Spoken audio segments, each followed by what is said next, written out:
Hello everyone, welcome to tech info. This is Sanjay Chaudhary. आज का जो वीडियो है, ये वीडियो बहुत खास होने वाला है। इसका मोटिव है जो वीडियो का है, वो आपने थंबनेल से कुछ आइडिया लगा लिया होगा। जो नहीं लगाया है वो बता देता हूँ आपको। इस वीडियो का मोटिव ऐसे बच्चे जो कि नॉन कंप्यूटर साइंस बैकग्राउंड से अपना ग्रेजुएशन कर चुके हैं और उनकी जो ग्रोथ है, उनको लग रहा है हमारा पोटेंशियल, हमारा ग्रोथ आईटी सेक्टर में है, और वो सिर्फ डिग्री की वजह से अपना पोटेंशियल प्रॉपरली नहीं शो कर पा रहे हैं आईटी सेक्टर में। उनके लिए एक अपॉर्चुनिटी है कि क्या वो एमसीए कर सकते हैं, और कर सकते हैं तो कैसे करेंगे, क्या प्रोसेस, कौन कौन से कॉलेज में ले सकते हैं, उन सभी चीजों के बारे में डिटेल में डिस्कस करेंगे। इस कोर्स का नाम है बीए। क्या बीए के बाद भी एमसीए हो सकता है? हाँ, बैचलर ऑफ आर्ट के बाद एमसीए हो सकता है या नहीं हो सकता है, वो बारे में हम डिस्कस करते हैं वीडियो में। बिना किसी देरी के चलिए वीडियो को हम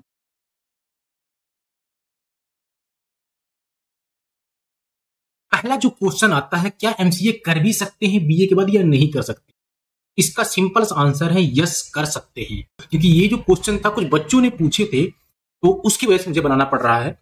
अगर आपके भी कुछ क्वेश्चंस हैं, कुछ डाउट्स है किसी कोर्स के रिगार्डिंग, तो आप कमेंट करिए। BCA, MCA, BSc IT, BSc computer science के बारे में आपको कोई डाउट है तो आप कमेंट करिए। उस टॉपिक का नाम मैं कोशिश करूंगा उस टॉपिक के बारे में डिटेल्ड आर&डी करके आपके सामने वीडियो प्रेजेंट कर। तो इस कैटेगरी में अगर आपको एमसीए करना है तो सबसे पहले जो एग्जाम का नाम आता है डेट इज निमसेट।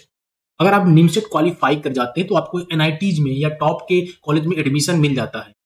तो निमसेट की जो एलिजिबिलिटी है आपको स्क्रीन पे दिख रही है। हालांकि 2023 का ये है, 2024 का भी आएगा, अभी आया नहीं है, 2024 का भी आएगा ही, लेकिन 2023 का ये एलिजिबिलिटी क्राइटेरिया आपको स्क्रीन पे दिख रही है। इसमें क्लियरली मेंशन्ड है, एक मिनट, हाँ, इसमें आप देख रहे हैं क्लियरली मेंशन्ड है कि 60% आपका एग्रीगेट होना चाहिए या 6.5 सीजीपी होना चाहिए। ठीक है, आपके ग्रेजुएशन में। अगर आप एससी और एसटी या पीडब्ल्यूडी से बिलोंग करते हैं तो आपका 55% होगा, ये चल जाएगा। पहली क्राइटेरिया है 60% होना चाहिए। दूसरी जो क्राइटेरिया है वो है कि आप कोई भी अंडर ग्रेजुएट प्रोग्राम मिनिमम 3 साल का, कोई भी, लिखा क्या है, any UG programme of minimum 3 year. Any UG, कोई भी UG programme, BA, BSc, BCom, जो है बीसीए, तो ये सारे कोर्सेज जो है आपके मिनिमम 3 ईयर्स के हैं, और ये बैचलर डिग्री के प्रोग्राम है, अंडर ग्रेजुएट के अंदर आते हैं। ठीक है, आगे कंडीशन लिखा है विथ मैथमेटिक्स और statistics as one of the subject. आपका मैथमेटिक्स या स्टैटिस्टिक्स कोई एक सब्जेक्ट होना चाहिए आपके अंडर ग्रेजुएट प्रोग्राम में। या दूसरा है एलिजिबिलिटी है, या इसके अलावा और लिखा हुआ है कि बीटेक हो, बीई हो, किसी भी रिकॉग्नाइज्ड यूनिवर्सिटी से या इंस्टीट्यूशन से, तो भी आप एलिजिबल हैं। लेकिन जो बच्चे बीए कर रखे हैं तो उनके लिए सेकंड ऑप्शन तो कोई मतलब नहीं है। फर्स्ट ऑप्शन में ही आपका सब कुछ छुपा हुआ है कि कोई भी डिग्री हो, यानी कि आप बीए वाले भी एलिजिबल हैं। लेकिन कंडीशन क्या है, आपका मैथमेटिक्स होना चाहिए आपके ग्रेजुएशन में। अगर आपने बीए किया है विथ मैथमेटिक्स या विथ स्टैटिस्टिक्स तो आप कर सकते हैं। ये माने नहीं रख रहा है कि आपका फर्स्ट ईयर में था या सेकंड ईयर में था, या आपका तीनों साल में मैथमेटिक्स था या नहीं। किसी एक साल में भी है तो आपको एक्सेप्ट किया जाएगा एज ए निमसेट कैंडिडेट। ठीक है, लेकिन अब तो ये एलिजिबिलिटी क्राइटेरिया है, ये तो निमसेट की हो गई। ठीक है, अब अगर मैं बात करूं बीए करने के लिए 3 तरह के लोग होंगे। पहली कैटेगरी क्या होगी? पहली कैटेगरी वो होगी ऐसे लोगों की जो कि इनके 12th में मैथमेटिक्स नहीं है, इनके 12th में मैथमेटिक्स नहीं है। दूसरे होंगे जिनके मैथमेटिक्स 12th में है, तो वो लोग क्या है, एलिजिबल है निमसेट के लिए, कोई इशू नहीं है। जैसा कि मैंने बताया कि निमसेट की क्या एलिजिबिलिटी है, तो ऐसे बच्चे 12th में मैथमेटिक्स नहीं था लेकिन आपका बीए में मैथमेटिक्स है, then you are eligible for the NIMCET exam. Okay, and ऐसे बच्चे जो बीए नहीं, बीकॉम है या कोई और डिग्री ले रखे हैं, बीएससी है, वो लोग भी एलिजिबल हैं अगर इस क्राइटेरिया को फुलफिल करते हैं तो। हालांकि क्या प्रॉब्लम आएगी एमसीए में, कितनी मेहनत करनी पड़ेगी, उसके लिए डिटेल्स में आगे डिस्कस करूंगा इसी वीडियो में। इसके अलावा एक बहुत ही फेमस एग्जाम है, दैट इज सीयूईटी। तो सीयूटी का एग्जाम आप देंगे तो उसके लिए भी बहुत सारी यूनिवर्सिटीज है, हर एक यूनिवर्सिटी की अलग अलग एलिजिबिलिटी क्राइटेरिया है। तो नोएडा में एक कॉलेज है, दैट इज गलगोटिया यूनिवर्सिटी, जो कि नोएडा में पड़ता है, उसकी एलिजिबिलिटी क्राइटेरिया मैंने रख रखी है, आपको स्क्रीन पर दिख रहा है। उसमें भी यही लिखा गया है कि आपका 50% मार्क्स हो इन बीसीए या कोई कंप्यूटर साइंस की डिग्री हो, या BSc, BCom, BA with mathematics at 10+2 level और ग्रेजुएशन लेवल। इसका मतलब या तो आपका 12th में मैथमेटिक्स हो या ग्रेजुएशन में हो तो आप एडमिशन ले सकते हैं सीयूटी में, ठीक है। लेकिन ये जो मैं यूनिवर्सिटी सिलेक्ट किया हूं ये गलगोटिया है। बहुत सारे ऐसे यूनिवर्सिटीज हैं जो कि सीयूटी में पार्टिसिपेट कर रहे हैं, सबकी एलिजिबिलिटी क्राइटेरिया अलग अलग है। इस बात का आपको ध्यान रखना। पहली कैटेगरी मैंने एक्सप्लेन कर दी।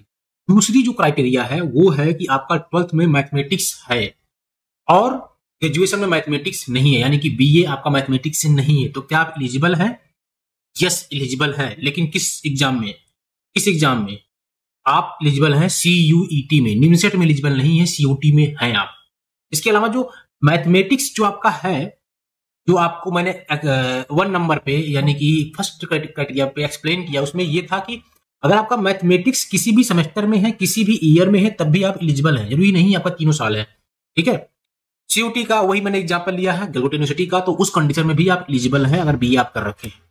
इसके अलावा एक एग्जाम होता है डेट एग्जाम नेम, एग्जाम नहीं है ये एडमिशन लेने का एक कॉलेज है, एक यूनिवर्सिटीज है जहां पर एडमिशन ले सकते हैं। Date is IGNOU.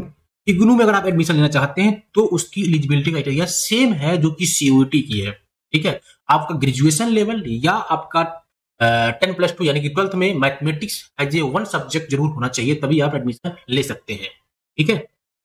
तीसरे नंबर पे है कि अगर आपका 12th में भी मैथमेटिक्स नहीं है, बीए में भी मैथमेटिक्स नहीं है, तो आप क्या करेंगे? उस कंडीशंस में आपको कहीं भी एडमिशन नहीं मिलेगा। जितना हमने रिसर्च किया है उस बेसिस पे कहीं भी आपको नहीं मिलेगा एडमिशन, क्योंकि किसी एक में आपका मैथमेटिक्स होना चाहिए, चाहे आपका ग्रेजुएशन में हो चाहे आपका 10+2 यानी कि 12th में हो, तो आप एडमिशन ले पाएंगे एमसीए में, तभी एलिजिबिलिटी क्राइटेरिया आप फुलफिल कर पाएंगे। जो अच्छे कॉलेज हैं, अच्छी यूनिवर्सिटीज हैं, वो कॉलेज यूनिवर्सिटीज में एडमिशन 2 क्राइटेरिया पे मिलेगी, या तो आपका 12th में मैथमेटिक्स हो या आपका ग्रेजुएशन में हो। किसी एक में होगा तो आपको एमसीए करने के लिए कोई रोक नहीं पाएगा, ठीक है। ये वीडियो हमारा आपको कैसा लगा, ये इन्फॉर्मेशन कैसी लगी, आप कमेंट करके बताइएगा, ठीक है। और इसके बाद कौन सी वीडियो आप एक्सपेक्ट कर रहे हैं मेरे से, वो वीडियो को आप जरूर कमेंट बॉक्स में मेंशन करिएगा। टाइटल का नाम, जो वीडियो आप चाहते हैं उसका नाम इस टॉपिक पे चाहते हैं। इसके अलावा मैं आपको एक चीज और बताना चाहूंगा, वो ये है कि सीयूईटी का जो आपका एंट्रेंस एग्जाम है, उसका जो फॉर्म फिलिंग का प्रोसेस है वो कंटिन्यू भी चल ही रहा है, प्रोसेस में है, लोग भर रहे हैं। उसका लास्ट डेट भी जनवरी में ही खत्म हो जाएगा, मे बी एक्सटेंड भी हो, मे बी। तो अभी जो है उसके बेसिस पे यही है कि आप फॉर्म को फिल करिए सीयूटी का। और सीयूटी के एग्जाम की प्रिपरेशन के लिए हमने एक पूरी प्लेलिस्ट बना रखी है। सीयूटी प्रीवियस ईयर के एग्जाम को, प्रीवियस ईयर के जो टेस्ट से हैं, प्रीवियस ईयर के जो एग्जाम हो चुके थे उनके सोल्यूशन प्रोवाइड कर रखे हैं, ट्रेन कर रखे हैं। उन वीडियो को जरूर देखें, उसका लिंक मैं डिस्क्रिप्शन बॉक्स में दे दूंगा या आई बटन में दे दूंगा, जरूर आप देखिएगा। Thank you for watching this video, we will meet very soon, let's meet you.